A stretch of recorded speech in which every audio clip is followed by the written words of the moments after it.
it, Dad. They want us to do it. I don't know that way. Why would they change math? Math is math. Okay, Math is math. Oh, math is always math. This is Tennessee New York Giants Straight Talk. Hi, everybody, Big Blue LLC.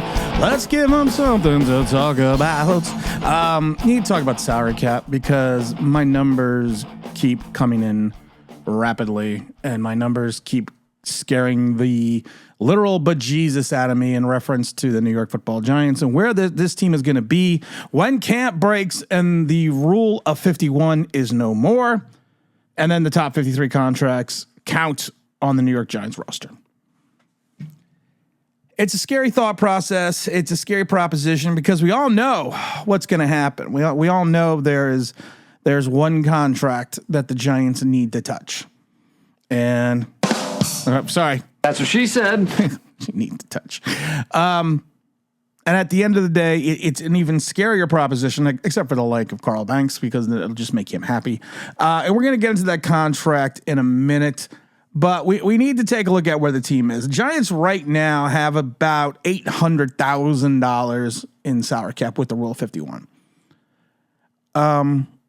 Which isn't a terrible number considering, you know, you already got your rookie draft pool in and everything else.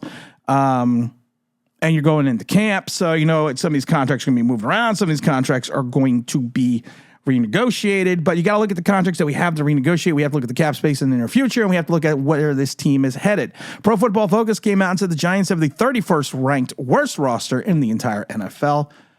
I can see that because if you take a look at it, Daniel Jones is a question mark. Andrew Thomas is solid. Brian Burns is solid. Dexter Lawrence is solid. Waller, question mark. Bobby Okereke, solid. Kayvon Thibodeau, solid.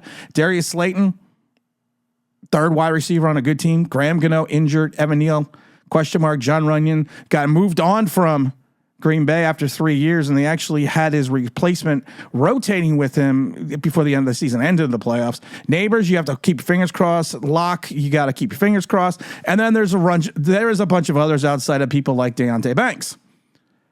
So, yeah, I could see it being the 31st ranked roster. But what worries me is you literally have the 31st ranked roster allegedly by the venerable Pro Football Focus. And we know, but we call him Pro Football Jokers, you know that. But how is a team that has such a mishmash of talent going into year 3 of the Joe Schoen era have only $800,000 in cap space with the Rule of 51? But that's not what scares me. What scares me is what happens once training camp is over. That's what scares me. Because you take a look at the fact that the Giants, of course, still have the $19 million in dead cap number. That's not a huge number, but you are paying $10 million to Leonard Williams. Still another $2 to Adoree'. Ashawn Robinson's getting up another $2. Glowinski's getting $1.5 million, and Tyrod Taylor's getting $1.25 million.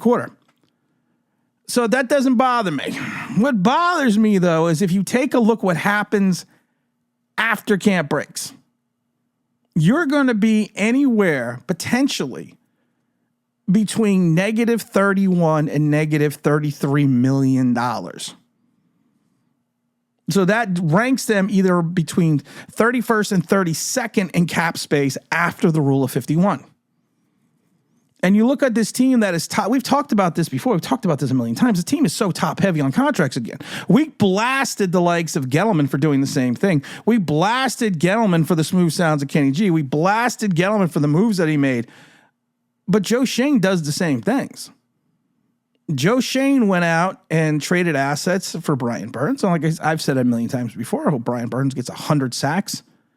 Said it before. He's one of these guys that, you hope he starts to mature. You hope he starts moving up, having a progression in his game, because the people of NFL Network says the Giants paid $160 million for an 8-sack guy. And if you look at his career, that's kind of what he is. And you're going to say, well, he's been on bad teams. Well, this is not a good team. And you have the likes of Shane Bowen, and I keep wondering about this and scratching my head about this, because Shane Bowen, like I said, doesn't blitz a lot, likes to rush 4. And he doesn't make a lot of corrections in reference to his defense. He doesn't go back into the second. He doesn't go back into halftime, take a look at his defense and say, okay, we need to make some adjustments. And like I said, I watched quite a number of Tennessee Titan games last year, and you could see it. And his own team came out and let's listen to someone. Let's listen to let's listen. Let's listen here. Let's just listen here about former Tennessee Titan Andre Key.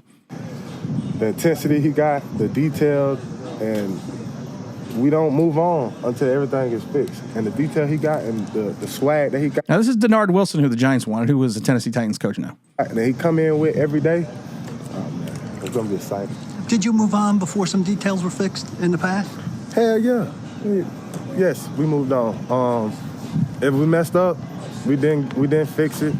And now this year, so if we messed up last year under Shane Bowen, we didn't fix shit. We just kind of moved on.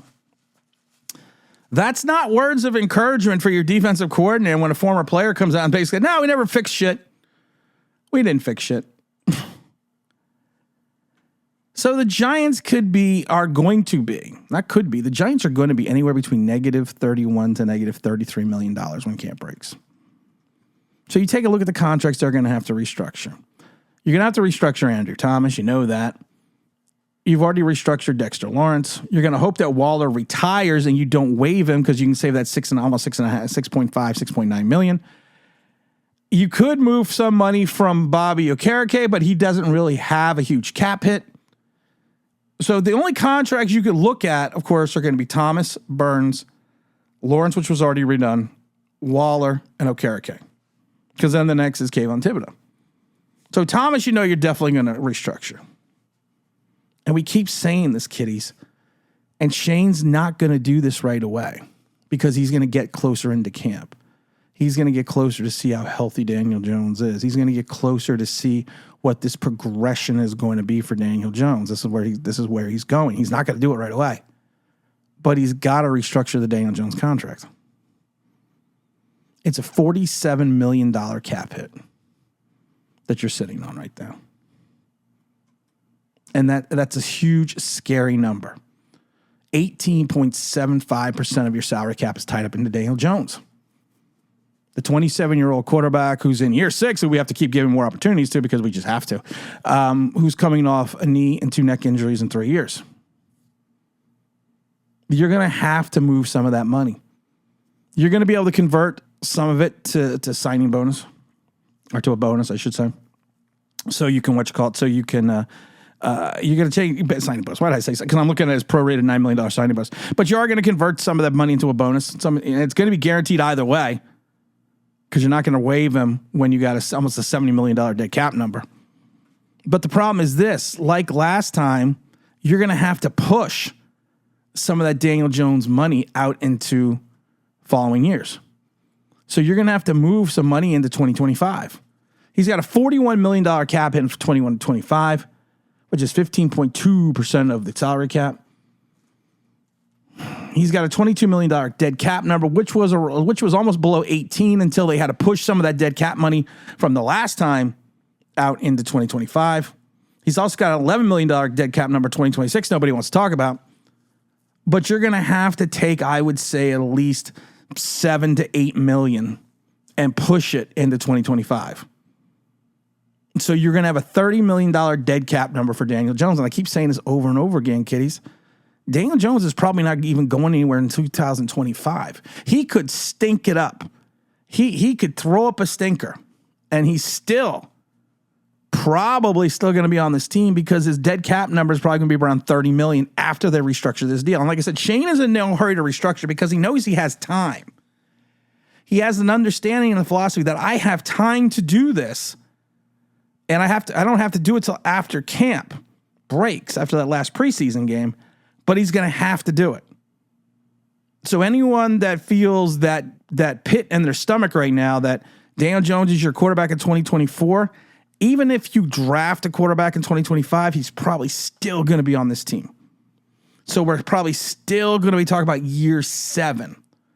And I think it's very apropos. That's not the way you're supposed to do it, Dad. They want us to do it this I don't way. know that way. Why would they change math? Math is math. Okay, Math Dad. is math. Math is math. I didn't invent math. I always tell people, don't get mad at me. I didn't give out these contracts and I didn't invent math. And if you take a look where the Giants are rolling to right now in 2025, it's not pretty. It's literally, if you take a look at the Daniel Jones 41 million, 29 for Burns, 24 for Dexter, 20 for Lawrence, 15 for Waller, but he probably still won't be here, 12 for Okereke, 11 for Runyon, and you have 9 for Kayvon Thibodeaux and almost another 8 for Evan Neal. You're looking at probably having an allotted cap space around $24 million. I remember what everyone told me at the beginning of this season, coming into the season, we're going to have like the Giants get like $150 million in cap space. That's why I don't understand why people watch YouTube sometimes. Because I look at this from the objective lens, and I don't know where the fuck they were coming up with their numbers. When I predicted the cap collapse the last 3 years, everyone was like, you're just negative. No, I didn't invent math. What was it, Sumerians that invented math? I forget. We did the whole lineage on a live stream about who invented math. Wasn't me. Don't shoot the messenger for bringing you the mail that you don't like. It's just the way it is, guys. Gonna have the big old live stream on Sunday. Make sure you stay tuned for that. And as always, don't forget to like. Don't forget to subscribe. Don't forget to ring that bell because you want to know why. That'll be awesome.